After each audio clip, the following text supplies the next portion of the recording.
Hello, hi, welcome. My name is Ryan. Welcome to my channel. This is the first video on my channel. Come in, don't be shy.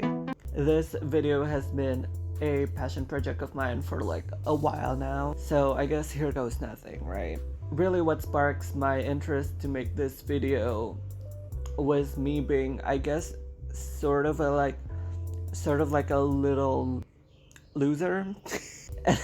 and I decided to rewatch The Queen Charlotte, the Bridgerton prequel series. Because I like to torture myself and I like to cry myself to sleep.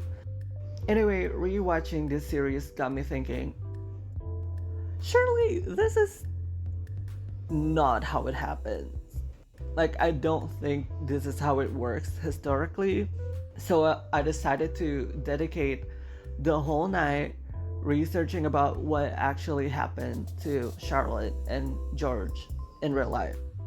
And by the way, if you want that video, comment down below. Oh my god, that feels so professional. That's so YouTuber. I know what I'm doing. Anyway, from that point, I was like, imagine what other stories Hollywood managed to yesify in order to give us great pieces of media. Which brought us to this point of the video. Without further ado, 1997 Disney's Hercules. This film is genuinely my kryptonite, because not only A, I am a mythological slut. No. Huh. I am a whore for stories about gods, magical heroes, and monsters. A Hercules, one might say. This guy stinks! Which, by the way, I fully blame Rick Riordan for that. Rick Riordan, the man that you are. But also, B, I am a musical stan. I guess, I don't know, you tell me. I am a fan of theater. My high school doesn't have a theater program, so does that makes me a theater kid if I was never in a theater program?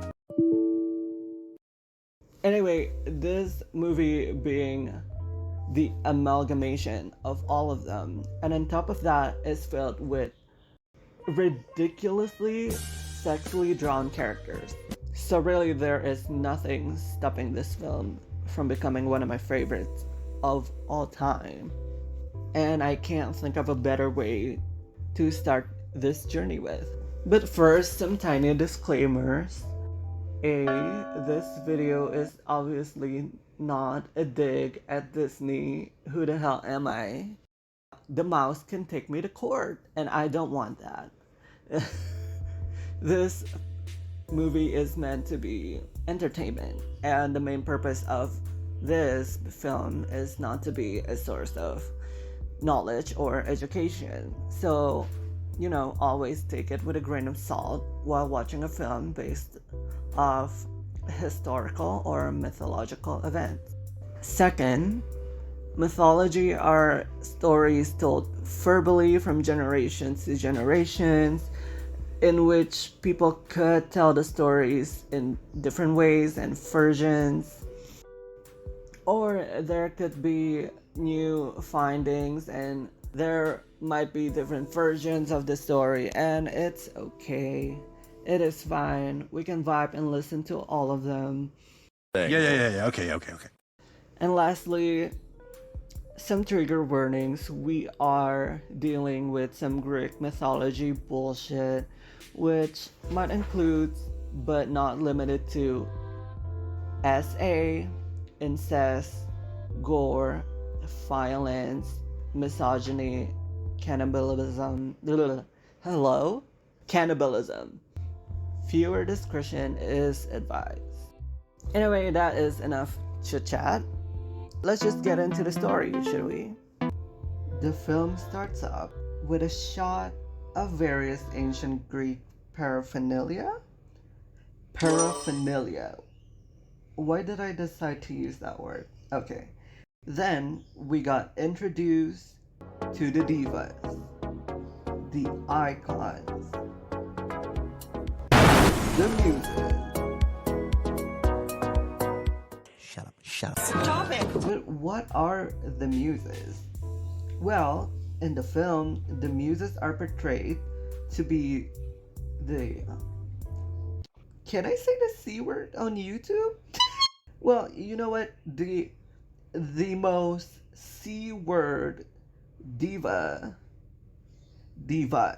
sorry, who sings and narrates the story of the film, and I would argue one of the best aspects of the movie.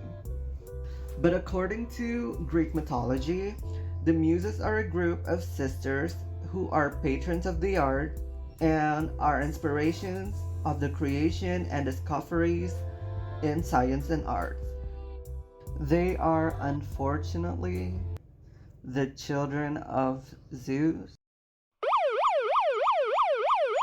who tricks Mnemosyne, who are their mother, obviously, to sleep with him by turning himself into a shepherd. And as you will see, this is a common theme for this superstar. And the only place he belongs in is between the super bar. Anyway, they lived on Mount Helicon and are usually seen accompanying Apollo, who is the god of music, poetry, and sun. According to Homer's Odyssey, there are 9 muses in the group. In the film, we only shown 5 of the muses, but as we discussed, there are 9 of them. But there are previous sources that says there are only 3 muses instead. Those early sources are now lost, sadly. Anyway, back to the film. The 5 muses that are in the films are Calliope, Clio, Thalia, Tersichoph. Hold on, I always messed up her name. Sorry. Tersichore. That's a crazy name. Tersichore. And the last one is Melpomene. So the rest of the 9 muses are called another crazy ass name. Euterpe. Sorry if I butch up the pronunciation. Erato, Polymnia, and Urania. You know what? Call up Medicine Beer. Because they were supposed to be in a video. Each muse are responsible for certain arts or sciences. Calliope, the eldest sister, is the muse of epic poetry. Clio is the muse of history. Erato is the muse of love and heartbreak and lyrical poetry. Euterpe is the muse of music and lyric poetry. Melpomene is the muse of tragedy. Polymnia is the muse of sacred poetry and eloquence. Terpsichore is the muse of dancing. Thalia is the muse of comedy. And finally, Urania is the muse of astronomy. And yeah, I do realize that she's the only one responsible in like traditional natural science. She's an astrology queen. And we love a woman in STEM. But back to the film, the muses are telling the stories of, and I quote, back when the world was new. I kind of pop off there. And they tell the story of the earth that was a nasty place.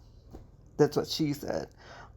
And arguably it still is. Where chaos reigned and earthquakes and volcanoes never slept. Shut up. Later in the film, they refer to these disasters as Titans. So, the Titans, unlike the TV show with the same title about Dick Grayson, Titans are the rulers of the world before Olympians take over. More like before the Olympians kills almost like half of them, and then they take over. But that's jumping ahead in the story, so let's start from the beginning. The creation of Titans So, as the muses said, in the beginning there was chaos. Then, out of nowhere, Gaia, the embodiment of Earth, came out of chaos. And from Gaia came Uranus, which became her husband. Huh? I know, weird. Don't think too much about it.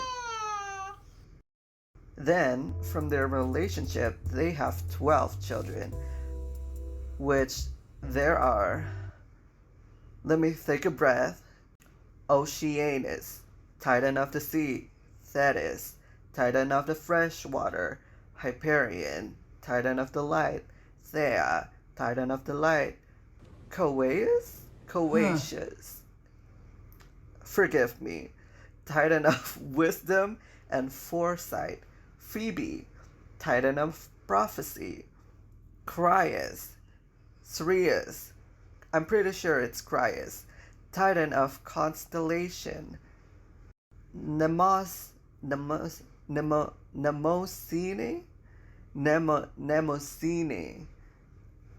apologize, Titan of memory, Iapetus, Titan of mortal life, Themis, Titan of justice, Rhea, Titan of fertility, and last but not least, Cronus, Titan of the universe. Remember that name. We'll talk about him a lot in the story. Also, again, apologize. I don't really want to look up the other Titan's name because we're not going to talk about them often, okay? Anyway, Kronos is the youngest child, and he totally has the youngest child syndrome, by the way. He later married his sister Rhea. Huh? Again, let's not talk about it. We get it, it's weird. So, to make long story short, before having 12 titans, Gaia and Uranus have other children who are, for better or worse, are monsters.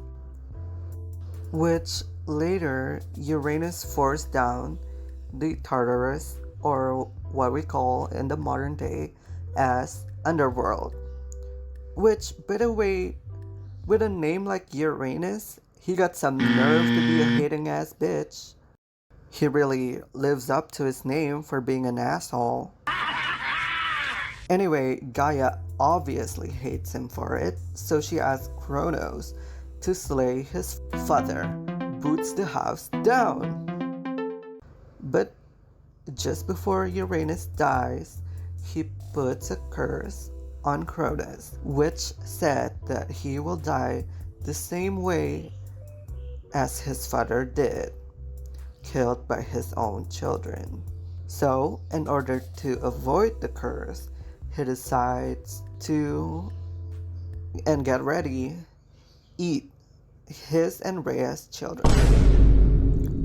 Yeah, I don't know how many times I can say weird, but you know what? When Kronos said he wanna swallow your children, he meant it. Literally. So, he ate Poseidon, Hades, Hestia, Demeter, and Hera. All his children, except the youngest one, Zeus. Rhea switched him with a stone, wrapped in clothes, and hides Zeus away, hidden with the nymphs. And as Zeus grows up, he's planning all the way he could do to avenge his siblings and his soon-to-be wife. So, yeah. His problem is everyone's problem. Okay, now that he's away with his nymph nanny, he can finally become the powerful god that Zeus is always meant to be, and ready to execute the plan that he's been hatching all along. So here's the plan. 1. Come and visit his dad. 2. Kick him in the stomach. 3. And make him throw up all his children. And that he did. He did it. He managed to free his siblings from his fathers. for lack of a better word, insights. After that, he brings his siblings down to Tartarus to free his uncles, which his uncles thank them by not only making them weapons such as lightning, trident, and helmet, but also by fighting with them to defeat Kronos and his crew. So, anyway, they had a war, and as the curse goes, Zeus defeated his dad by chopping him up. No, ma'am. Just as his dad did to Uranus. Now, back to the movie. After the Muses finished singing their song, there was a time jump in the movie, and we see a little baby Herc and his family of Olympians in like an Olympian baby shower. Anyway, speaking of his birth, shall we talk about it? Hercules' birth. First of all, say his name. Because Hercules is actually not his Greek name, but his actual Greek name is Heracles. Either with a C or a K, I don't know, up to you. The name Hercules is actually his Roman name, and in modern Western adaptation, people mistakenly refer to him as Hercules. Also, another reason why people call him with his Roman name is because the Roman civilization is such a big powerhouse and still have so much influences in our current modern world, and their influence sort of includes our current pop culture even. That is why people still refers to him as Hercules in many of pop culture and interpretation, which includes Disney's. And speaking of things that Disney popularized, Hera was not his birth mother. Yeah, I understand why Disney decided to change this aspect of the film. Like it's supposed to be a family-friendly film. But is it actually family friendly? I mean, look at their titties. So like that's debatable. But like yeah, maybe the actual mythology would be a little too dark for children to understand. So yeah, I hate to break it to you, but Hera is not actually Hercules' mother. Heracles is actually the illegitimate. Huh? Hello? A legitimate son of Zeus and a mortal woman called Alcmene. Also, let's get another thing straight. Hercules' parents in the film are portrayed to be like this simple and down to earth farmer girls, living in a tiny cottage. Simple life. Very giving Paris Hilton. And who's that other girl name? Yeah, her. From the Simple Life TV show. When in fact, according to the mythology, they are a bunch of royals. Bunch of royalties. Like, they're literally cosplaying as working class people on the film. Electric chair. Anyway, back to Zeus and Alcmene. If you think I'll be telling you a story about a love story between a god and a mortal human, then you'd be incorrect. Zeus. Yes, you heard that right. Surprise, surprise. Zeus, the gentleman that he is, made a plan in order to get in between Alcmene's mummy milkers. Instead of talking and asking for Alcmene's consent to sleep with him, like a normal individual would, he disguised himself as her husband and take advantage of her. Disgusting! And her husband, Amphitryon, was away at war. Anyway, if you think Zeus is such a little bitch, wouldn't Hera be mad at him and force him to like sleep in a doghouse? Well, let me tell you something. She is mad, but not particularly at the person you might think. Hera, the real villain in Hercules' story? Yeah, so Hera has this bad habit where instead of being mad at her husband, who is cheating on her, she's mad at the people who he cheats on her with. And by the way, most of them are victims to his terror. She's literally victim blaming all these poor people. And not only that, most times she even punishes them. But in this case, Hera is not mad at Alcmene. Instead, she's mad at Hercules for like being born from his husband nasty meat juice. So little Hera just loved to punish and just see Hercules' life turns to shit. Like he was a baby when she decided to send two snakes to attack Hercules in his crib. There you go. Thankfully, Hercules was a super baby, so he managed to choke those snakes. But wow, Hera. Sorry, but what a fuck, I can't believe we're still talking about the same scenes like in the intro of the film. This video is gonna be like 3 hours long. You know what? Let's just speed through it, shall we?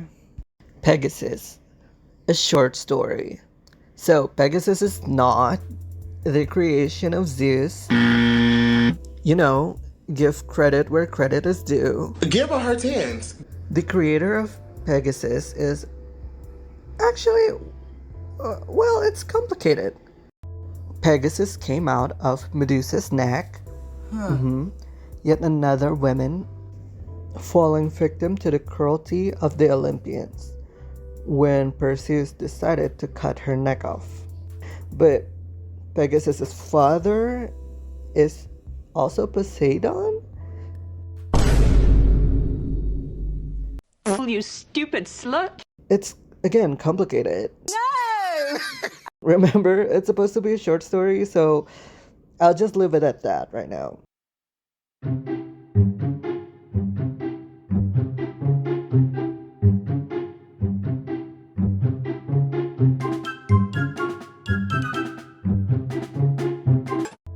Soon after that, we met Hades, who is the antagonist in the film. But I'm sure we all have a question in our head, and that question is Hades really evil? Well, to answer that question, we have to get to know the man. So, who is Hades? You might have heard of his name several times. You might have heard of him from that famous video game that came out in like 2020 or something. My pussy with a rake, Or from that critically acclaimed Broadway musical, Hadestown. But who is he really? Well, he's one of the Olympians, one of Zeus's sibling, and was eaten by their dad. He's the ruler of the underworld. He takes control of the Tartarus and every soul that have passed away.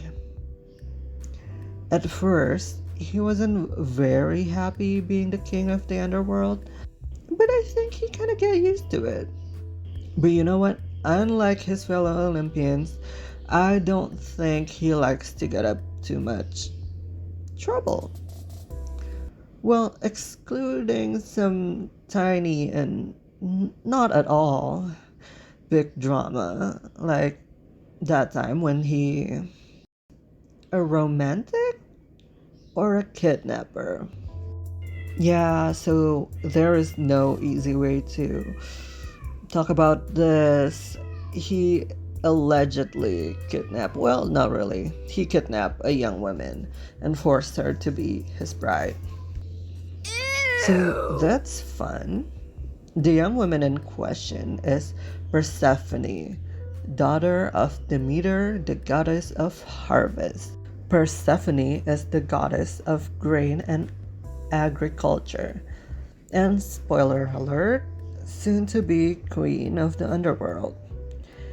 If you have been keeping attention, yes, Demeter is Hades' siblings, which makes him Persephone's uncle.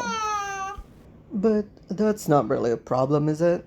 The problem starts when one day Hades saw Persephone hanging out with some nymphs, picking flowers by the valley, being a girly girl, being a girl's girl.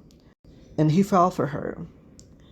Once he fell for her, he knows he wants her to be his wife right away.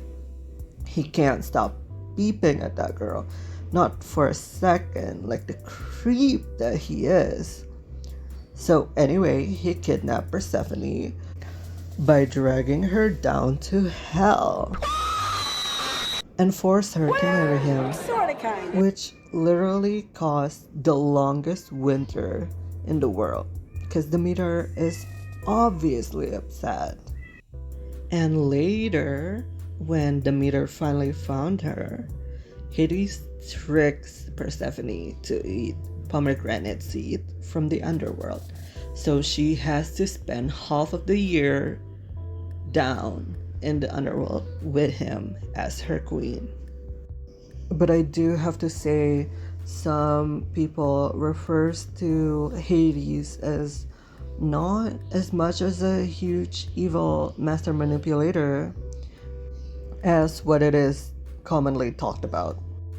Some people argue that in this modern world, our perspective has been influenced by a lot of modern religion, and we sort of build biases towards the idea of the underworld, which makes the ruler in the story Hades must be this evil and despicable person who ruins everyone's life. But in fact, criminal mastermind behind all of it can be attributed to Zeus. So what happened was, when Hades fell in love with Persephone, he decided to come over and tell Zeus, his brother, and the father of his crush. He tells him what is been on his mind, and Zeus, as her father, sort of, give him a blessing to be together with Persephone. But Zeus knows that Demeter would not give him the permission to marry their daughter. Which, as she should, like, he's her uncle, Jesus. So Zeus tell Hades to just kidnap Persephone and takes her to the underworld, to be his bride. And to be fair, once she became his bride, they became a very sweet couple, like with barely any fights, barely any drama, barely any cheating scandals, just a good solid couple. And there are chances for them to cheat on each other, but before any of them can do the act, the other partner just sort of killed the other person who they gonna cheat on, which I'd say a pretty good tactic. Hades even makes her his equal by making her queen of the underworld, which for ancient Greek god standard was ultra rare to do. So, is he the villain? Well, in Hercules' story, according to the mythology, not really. He doesn't necessarily affect Hercules' life in a negative way. The most well-noted time they met is during one of his 12 labors when he's trying to get the three-headed dogs. But that is a story for later. However, in other stories in the myth, maybe. I mean, I don't know, depending on the versions that you choose to believe. Like, I just left you to decide on your own, because we haven't even talked about that much of Hades' story. Like, we haven't even talked about Orpheus. So, you can believe what you want to believe, I guess. But also, like, don't kidnap your bride. You know what I mean? Like, okay. Well, yeah. Later in the film, Hades meets the Fates. The Fates are three sisters who are in charge of assigning every individual mortal's destiny. I don't think they say their name in the movie, but you know what? It's time for you to know their names. Say my name.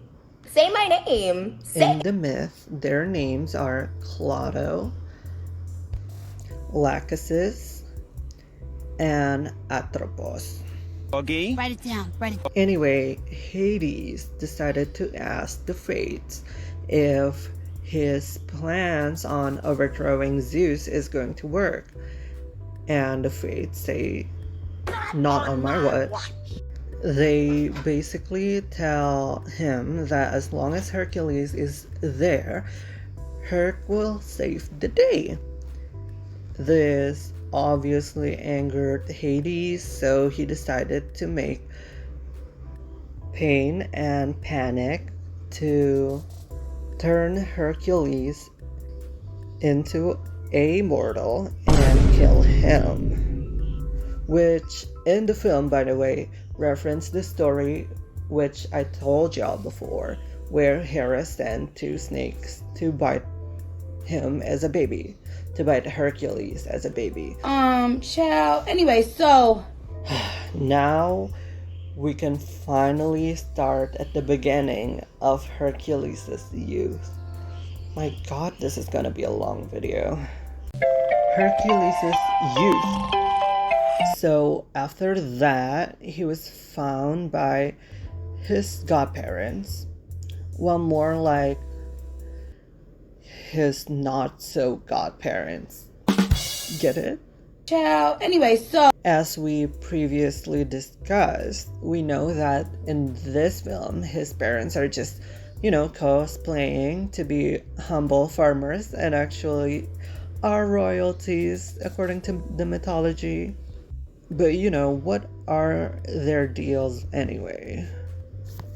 Let's get to know them a little bit more, shall we? Alcmene is actually a descendant of Perseus, which would make Hercules both Perseus' great grandson and half brother. Huh? But Alcmene was actually given to Amphitryon, her husband, as a gift by her father for his help in the battle to avenge her brother's death. Which is, by the way, terrible thing that happens to her. But she doesn't seem to mind. In fact, she was kind of excited. So, it is what it is. And this is where the whole Zeus fiasco is going on. Ew. So after Zeus finished being a fucking pervert, Alcmene got pregnant with Hercules. And when her husband Amphitryon got back from the war, or, the battle, he decided to take that baby as his own. He's not the stepfather, he's a father who stepped up. And he even teach Hercules how to ride chariot. You know what they say about family that rides together, stay together? Something like that. This guy stinks! But Hercules is actually not Amphitryon's and Alcmene's only children. It's a family affair. Okay, hold on. I just started thinking. Basically, most of the people in the Greek mythology are somehow related to some big Olympians, right? Like, nepotism have always been here even since the ancient Greek times. Wow. That's great, I guess. Get your fucking ass up and work. Anyway, it's time to keep up with the Greek Kardashians. Let's meet Herc's sibling. We know the story of how Hercules was conceived. Well, yes. Okay.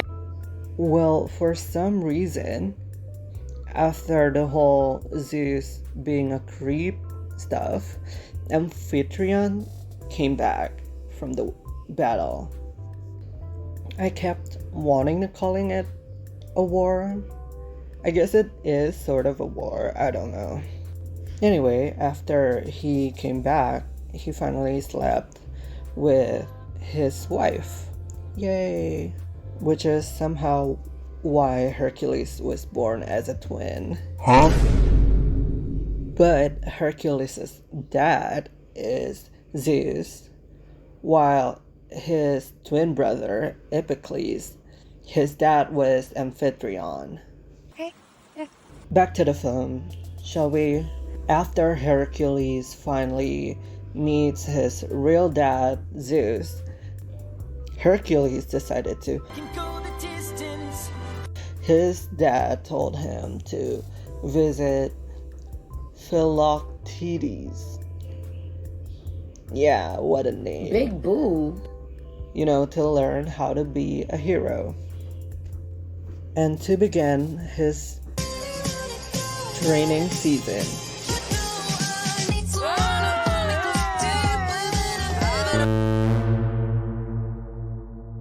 So, we finally met the icon Philoctetes. Tetes. Played by the national treasure, nay, international even, Danny DeVito. Danny DeVito, I love your work! But who the hell is that? Well, Philoctetes, or according to the film, Phil, is actually not Hercules' teacher according to the mythology.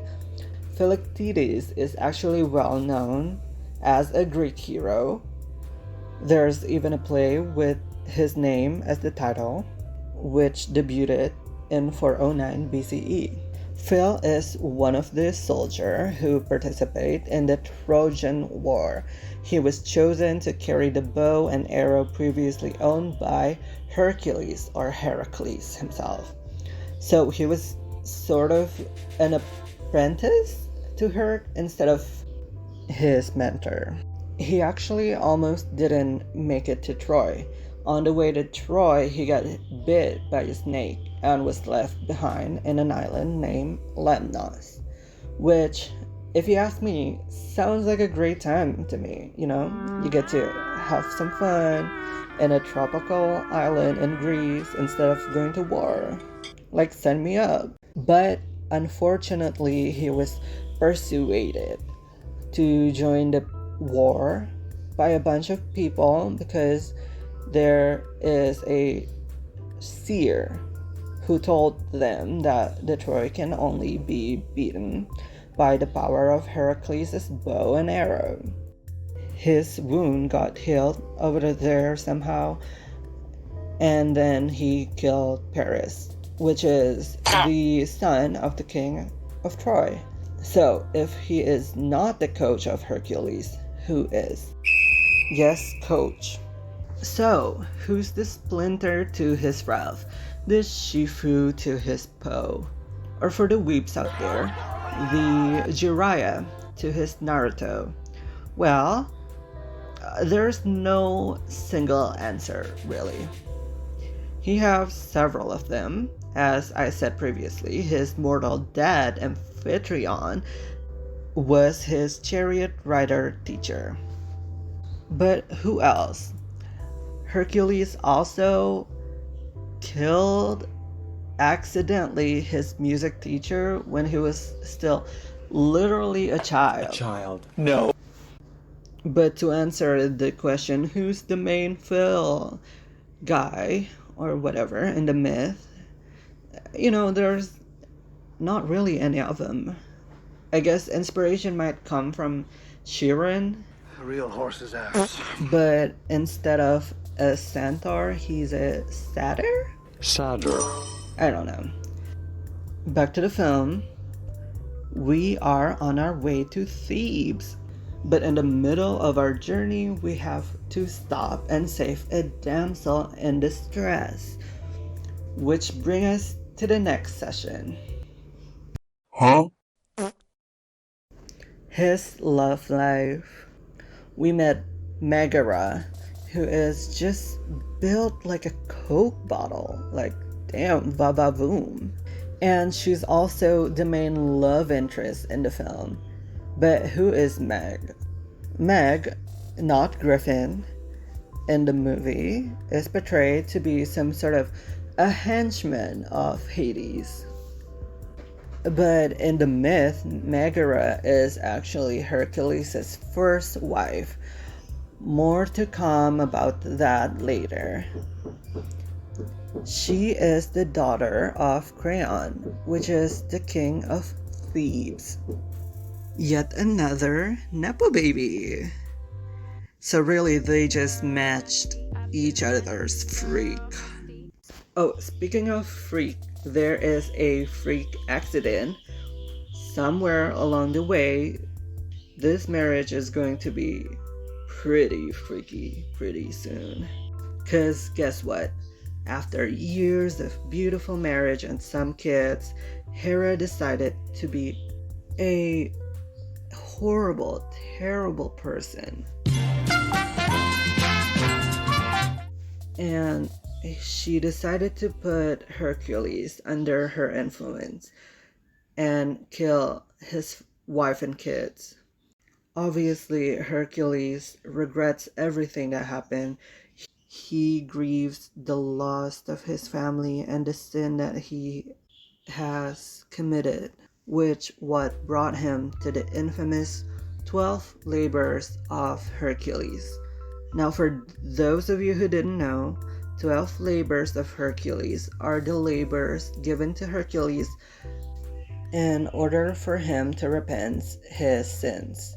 These 12 labors includes the Nemean lion, the Lernaean hydra, the golden hind, the Erymanthian boar, the Eugaean stables, the Stymphalian birds, the Cretan bull, the horses of Diomedes, Hippolytes' belt, the cattle of Geryon, You stupid slut.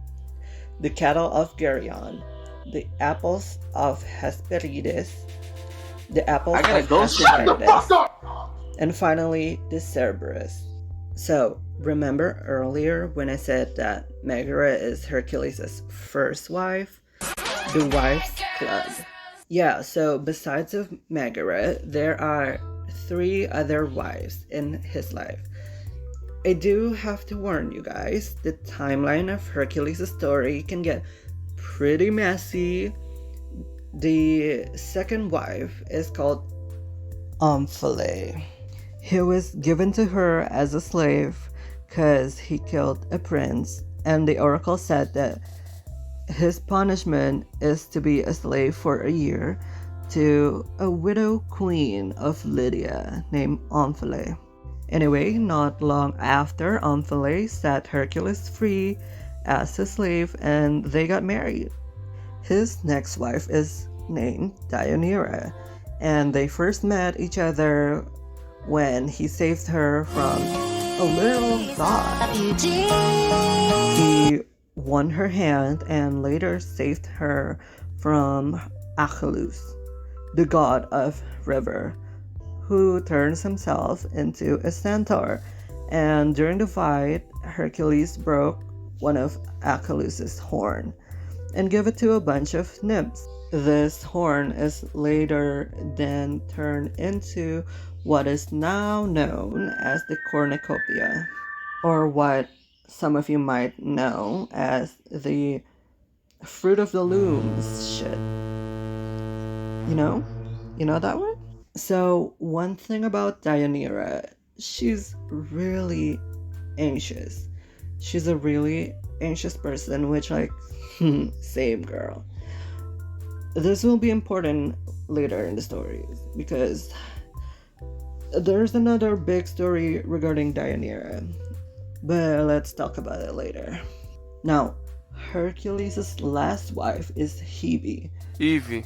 She was honored to be the cupbearer for the gods, as well as the goddess of pardon and forgiveness. We'll talk about how he got to marry a goddess later, but now let's focus on the idea that Hebe is the daughter of Zeus and Hera, which, yes, if you think about it, does make them half sibling. So that's totally cool, or whatever. Well, those are all Hercules' acknowledged marriages, but those are not even close to being the only relationships he had. You know, call up Pete Davidson, a new challenger has entered the arena. Or, you know, Nick Cannon. Or Drake. He's a certified lover boy. He's more like Zeus if you think about it. Ooh. Anyway, one of his most well-known lovers include that one time he gets to have sex with 50 princesses of Thespius. And all of them got pregnant the next day. So obviously, their wet and gushy made his bullet game weak. So, you know, obviously he enjoys having some fun with women around him. But if you think he only dipped his toe in the lady pond, more like his tip in the lady pond, well, you'd be incorrect. I know what you are. Be who you are for your pride. So, if you've never heard about it before, I'm about to break some huge news for you. The ancient Greece was pretty gay. Examples of these relationships existed as far back as the time of Sappho. Let's go, lesbians, let's go! Here we go, lesbians! But regarding to Hercules, he's no stranger to homosexuality whatsoever. He's not even the first one in his family to explore the land of the limp-wristed. Who wrote that joke? Child. Anyway, his father, Zeus, famously has a ball goblin. Oh my god. I can't say that. Okay. Zeus has a sneaky relationship with a mortal who is assigned to be his personal cupbearer, named Ganymede. But anyway, back to Hercules. I think when people discuss about the first LGBT character in Disney, they should really include Sam because he has multiple homosexual lovers in his lifetime, which includes Adonis, who is literally the hottest man ever. Move over, 2024 sexiest man alive, John Krasinski. The OG bombshell has entered the villa. There's also Abderus, who was slain, unfortunately, by the carnivorous mares of Diomedes while assisting Hercules. But hey, at least he got a city built after him by Hercules, so that's pretty good. Chorithus, who is Iberian. We don't know much about him, but he is Iberian. A guy named Polystratus, who unfortunately died while accompanying Hercules in one of his journey, which really upsets him to the point where he cuts all his hair off. There is Aeolus, who accompanied Hercules while fighting the Hydra, and in some myth is also Herc's nephew. Well, see, the thing is, the sources that refers to him as a lover doesn't refers to him also as a nephew. So hopefully not incest? But you know, since uncle and niece relationship happens a bunch of times in ancient Greece, you know, it wouldn't really surprise me if Aeolus they were talking about is also his nephew. There is even a source that said that Philoctetes was one of Hercules' lover, which if that happens in the movie, we need to get PETA on speed dial. But if we're talking about the most famous male lover of Hercules, we need to talk about Hylas. Hylas was one of his teammates on the Argonaut. Hylas is basically there because Hercules wanna be there, which is like relatable, you know what I mean? Anywho, the troops need to take a break in Mysia, and at the camp, everybody has a task they need to do. Hylas' task was to get water. Make me swim. Okay. So, he went to the nearest river, and when he got there, the place was filled with nymphs that are just partying away. They were bumping that. So when they saw him out of nowhere, the nymphs started to get a bit more turned. They got a bit feral, and they got handsy with Hylas. The nymphs pulling his body down to the river where they live, and they drowned Hylas that way. The news finally came to Hercules, and it broke him. He started to throw things around and destroyed the trees. It ruined his heart. He always have a special connection with his male lovers. Well, now you might be asking, where are these people in the film? Put my wife's name in your fucking mouth. That's stupid. Okay. Well, if we're talking about his male lovers, do you really think Disney will let their Hercules have a boy toy? In the 90s, nonetheless, be for real. But regarding all his other wives, I mean, most of it happened after the passing of Megara, so it makes sense that way, and they decided not to talk about it.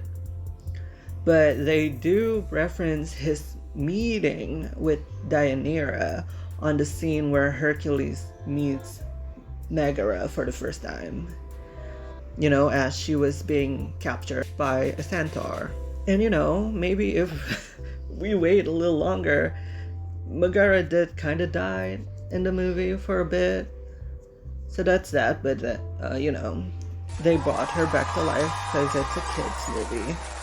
Speaking of dead, not everyone can live forever, not even heroes. But sometimes dead is not such a bad thing for a demigod. sometimes it's sort of a promotion, a level up, one might say. It can elevate, let's say, a little demigod into their godhood status. So he died. I mean, even in the movie, they kind of reference it, right? Like when he tried to save Megara from Tartarus. But here's what actually happened in the mythology. Remember when I say there's another story regarding Deianira that I haven't talked about? Well, here it is, folks. One day, Hercules and Deianira are traveling and came to arrive at Evenus River. And they met a centaur named Nessus, who is there to help them cross the river. Hey, remember the other story about Deianira that also involves centaur and a river? If I have a penny for every time that situation happened to her, I'd have 2 pennies, which isn't much, but it's weird that it happened twice. So the centaur tried to SA her. Yeah. And obviously, anyone who saw this whole thing that happened should be enraged. And coincidentally, Hercules was there to saw it happen. Obviously, mad. So he pulled out his poison arrow and shot the centaur, leading him to his death. And as he lay there dying, he tried to think of a way to avenge his own death. He decided to tell Deianira to gather up his blood and spill semen. But like, do we need to know all that? Anyway, so he told her that if she ever suspects that Hercules is having an affair, she should apply them on his body because it can be used as a love potion or some sort. And it would prevent him from going through with the affair.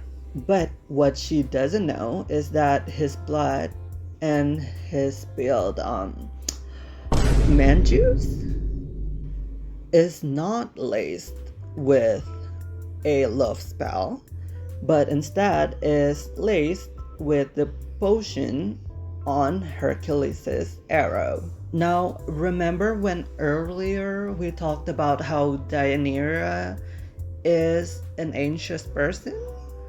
I feel like in these modern ages, we can sort of assume that Deianira might need some professional mental health help, because since her early childhood, she always often feel anxious and felt how terrible. Granted, it is ancient Greece and she was a woman, so I can only imagine how tough it was. Anyway, even though her sort of won her hand instead of like an actual meet cute, Deianira is actually head to toe in love with Hercules, which is why she often feels anxious and scared for Hercules, especially with all the quests he kept going on, even, after their marriage and like settling down. You're a liar, a cheater, a sinner, and a homosexual. Anyway, one day she suspects that Hercules might be into someone else, one of the slaves he captured on his journey. Deianira decided to soak Hercules' shirt with the mixture of, the centaur bodily fluid. And once he wore that shirt, he can feel it burning. Burning into him. And once he tried to remove the clothes, it rips his flesh off So he decided to stop removing it and slowly passed away. Anyway, back to the fun part, I guess, after the very depressing part of the story. Remember when I say sometimes demigod doesn't really pass away? Well, here's one example of that. From zero to hero, just like that. Now, you remember how in the film, after he saves Meg from the underworld, he was awarded godhood because, he become a true hero and all that. And then he denied that honor in order to live with Meg on Earth. Yeah, well, none of that shit happened in the myth. You stupid slut. After he passed away, the gods decided to turn him into one of their own. He often associated with strength and protection. This is also where he married his final wife, Hebe. Evie. And he continued to live his life in eternity. And that's it. Oh my god, we're finally at the end of the video. The script to this video is like 10 pages long, more even. So if there is anything else I missed in the video, please do correct me in the comments and don't be shy. Let me know. Let me know if there is any other piece of media that I could obsess with over for like about a month and then make a video about it. And finally, I would really appreciate your like and subscribe. Like, that would be really sweet of you guys. Ooh. Please. Anyway, that is all. Thank you so much for watching. See y'all goobers later. Bye.